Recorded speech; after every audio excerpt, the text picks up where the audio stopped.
மகிமையினாலும் கனத்தினாலும் முடிசூட்டும் தேவன். சங்கீதம் 8:5. நீர் அவனை தேவதூதரிலும் சற்று சிறியவனாக்கினீர், மகிமையினாலும் கனத்தினாலும் அவனை முடிசூட்டினீர். நான் உன்னை என் சாயலாகவே சிருஷ்டித்தேன், என்னோடு உறவாடும்படிக்கே உன்னை உருவாக்கினேன். ஆனால் இன்று நீ என்ன செய்து கொண்டிருக்கிறாய் என்பதை சற்று சிந்தித்துப் பார். நான் உண்டாக்கின எல்லா சிருஷ்டிக்கும் இல்லாத அளவுக்கு மகிமையினாலும் கனத்தினாலும் நான் உன்னை முடிசூட்டினேன். உன் சரீரம் நான் தங்கும் ஆலயம். தேவையற்ற உறவுகளினாலும் உணர்ச்சிகளினாலும் உன் சரீரத்தை தீட்டுப்படுத்தாதே.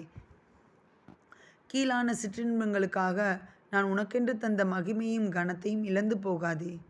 என் நீதியில் நிலைத்திருந்து உன்னுடைய மேன்மையை காத்துக்கொள். கரைப்படுத்தும் காரியங்கள் உன்னை சூழ்ந்தாலும் உனக்குள் வாசம் பண்ணும் என்னை சார்ந்து கொண்டு அவைகளை மேற்கொள்ள கற்றுக்கொள். ஜெபம்.